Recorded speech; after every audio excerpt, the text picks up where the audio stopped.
Hey guys, Andy here. Welcome back to Andy's Podcast Hour. Now, I made a video about me potentially coming back to this podcast series. Yeah, this was on April 11th, and it's the end of the month, so let's get on with it. So I had this idea about what if Batman and Gilligan's Island made a crossover. Now, I thought about this for like a week or two now, and let's do this. So, what if Batman from the '60s, with the '66 TV series, and Gilligan's Island made a crossover? Well, it's like it's a theory for me at least. Let's say if Batman and Robin rescue the castaways from Gilligan's Island, I'll call it the Gilligan's Island Rescuing Saga or something like that. No, I think the dynamic duo Gilligan's Island Rescue Saga. That's it. So six episodes spanning a whole new season. So Batman and Robin rescue Gilligan, the skipper, the millionaire's wife, the movie star, Professor Marianne, from Gilligan's Island. Now, once they're rescued, the Joker, Penguin, and all the villains want to capture the castaways since they're already rescued. Now, the first to get captured is the Howls, Thurston and Lovey. The Joker captures them. Why? Because he's obsessed with money. So Joker's holding them for ransom. Now, there's like three options here. One, Joker might use the Howls' money that he's stealing, investing in bad companies, causing the Howls to lose all the money and go flat broke.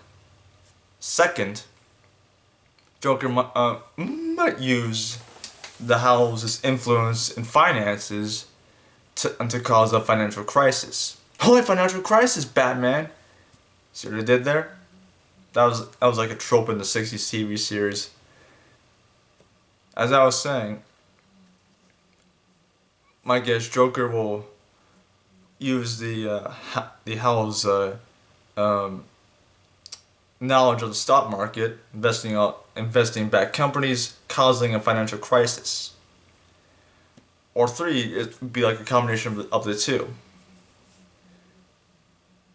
Now the Howells are close friends with Bruce Wayne.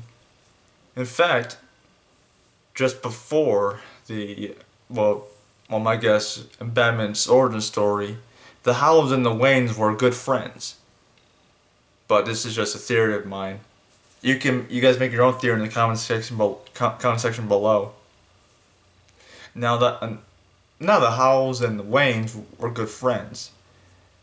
Well, this is in the '60s TV series, not in the mainstream Batman mythos. Where Thomas Elliot and Bruce Wayne were friends. That was like the Hush storyline, no less too.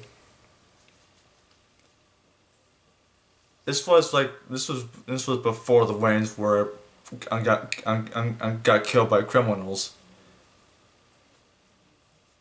Now, the Joker makes like a TV statement where he demands $1 million.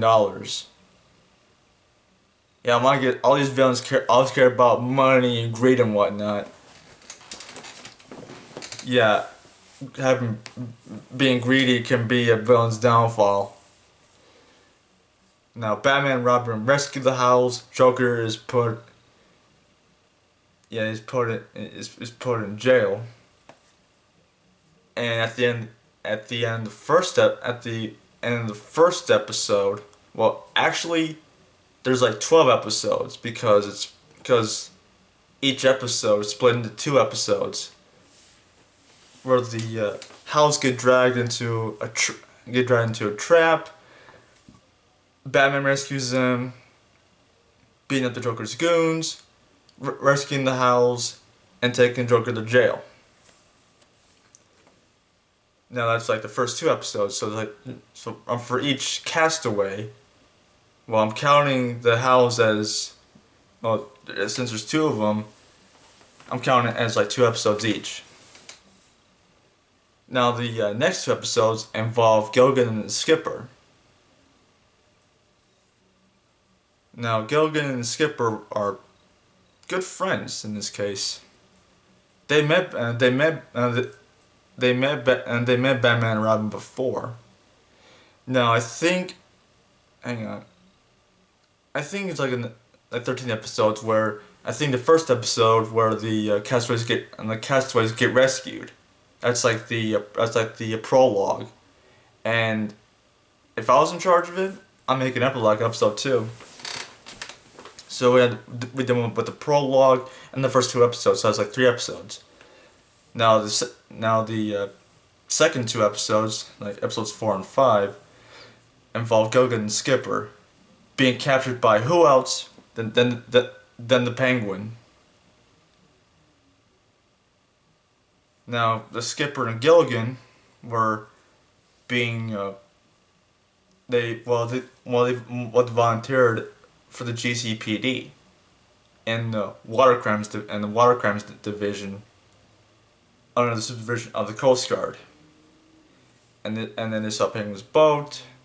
Penguin tricked them into working for him, but they declined.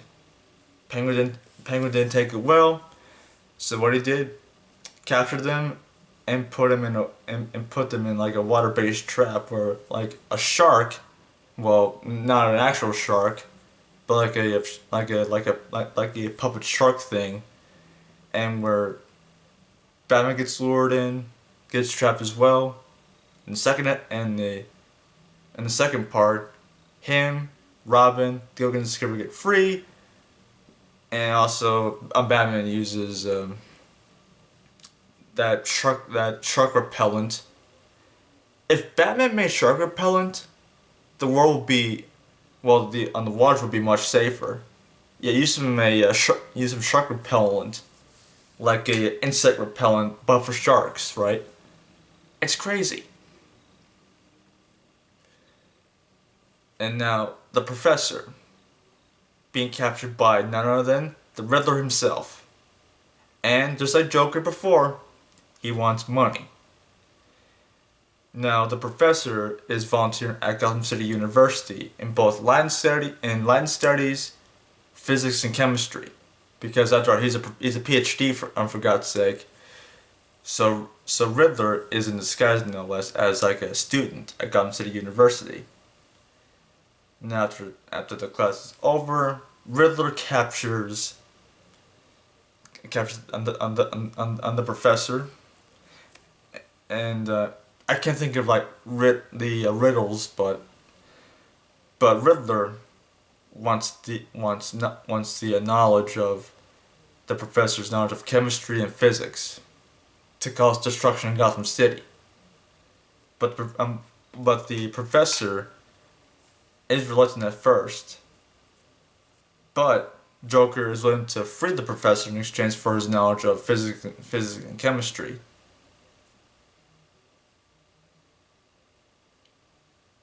So Riddler calls Batman, and Batman makes an offer. The Riddler makes an offer to Batman. Batman had no choice but to accept it. Otherwise, the Joker will hurt the Professor. So Batman doesn't know it's a trap.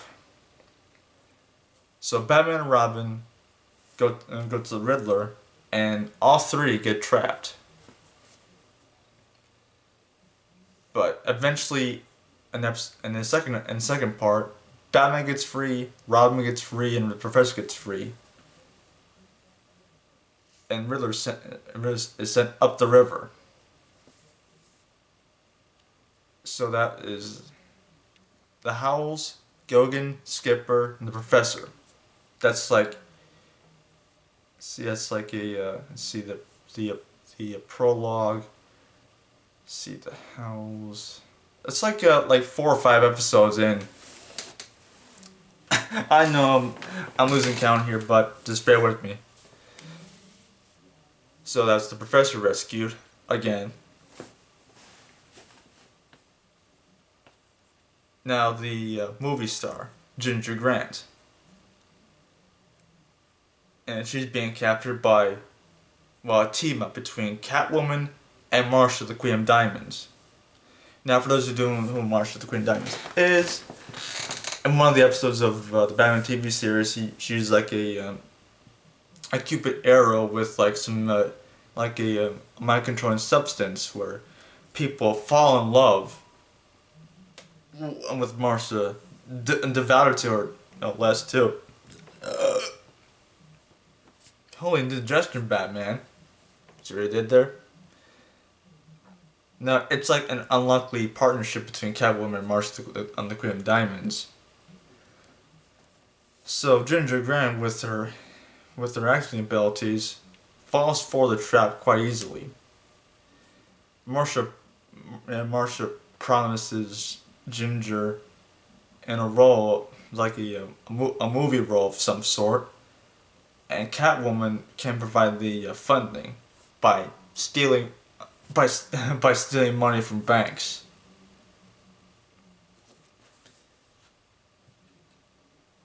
And Catwoman like a statement on TV saying if a Batman and Robin come near come near Catwoman or Marsha Queen of Diamonds under her Ginger Grant.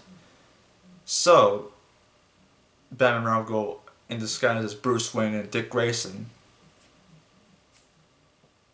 Bruce Wayne and Dick Grayson knew the plot, but they they couldn't break cover. But eventually, Ginger, she was mind controlled by Marsha Queen of Diamonds using one of those Cupid arrow things, and she knew that they were spying. So both Dick Grayson and Bruce Wayne got captured, while Ginger, Catwoman, and Marsha Queen of Diamonds escaped. Now, yeah, Dick and Bruce got free, changed into Batman and Robin, and they forced one of those universal antidote pills to Ginger Grant. Batman asked if she was mind controlled. She said yes. She was mind controlled. So the three of them set a trap for Catwoman and Marsha Queen of Diamonds. I don't know what this trap is, but it works.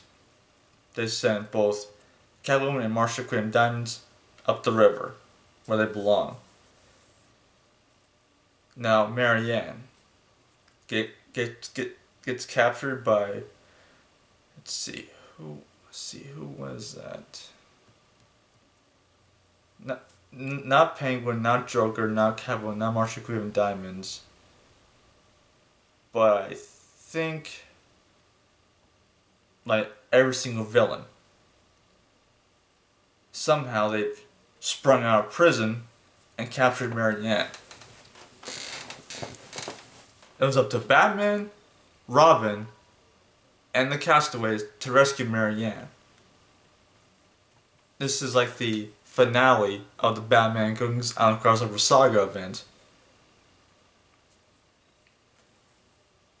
Now, every single villain captured Marianne. It was up to Batman, Robin, and the castaways to rescue her. And somehow, they failed. No, just kidding. They've rescued her. And now here's the epilogue. With the help of Bruce Wayne, the castaways managed to return to their old lives by staying in Gotham City. Gilligan Skipper work for the GCPD in the Water Crimes Division. The Howells have a residence in Gotham City, a second residence no less too. I don't know where they're originally from. They could be from like New Jersey or Massachusetts, whatever. Like it's like an East Coast state where like the rich stay at or whatever. The professor has a new position at Gotham City University. What was that? I don't know. Starting in Latin, physics and chemistry. Ginger, with their acting abilities, gets a job like doing promotional materials for Gotham City in both TV, radio, and the movies, no less too, on the big screen, no less. And Marianne, well, she's still a farm girl. She managed to work for Bruce Wayne and Dick Grayson as a maid, no less. Yeah, a farm girl as a maid, but you know how that is. Now, what if? Yeah, what if the executives thought of this idea, and if they liked it so much, they had like 6 comic books. They'll call the Batman Gilligan's crossover comic saga. Well, this was I think it's like in Silver Age of Comics. I think. Yeah. Yeah, I think those 6 comics were like have like a condensed like a condensed version of the 12 episodes. So there you guys have it. My attempt of like a crossover idea of Batman and Gilligan's Island. So this is my triumphant return. I call it What If the Batman TV series from the 60s and Gilligan's Island made a crossover. So thanks for watching, and I'm sorry I didn't make new episodes for a while. So when was the first episode? January 14th. So it's been like like 2 years and like January, February, March. So it's like 2 years and March, April, like 2 years and 2 months since I made my first episode. So yep, welcome back from me, I guess. Yeah, anyway guys, thanks for watching. Subscribe for more episodes of Andy's Podcast Hour. Like, comment, subscribe, do all that good stuff. How about this video and how about the algorithm? And I'll see you guys later in the next episode. Peace out, guys. Tune in tomorrow. Same bad time, same bad channel. I always wanted to say that. Now, I said it. Yes!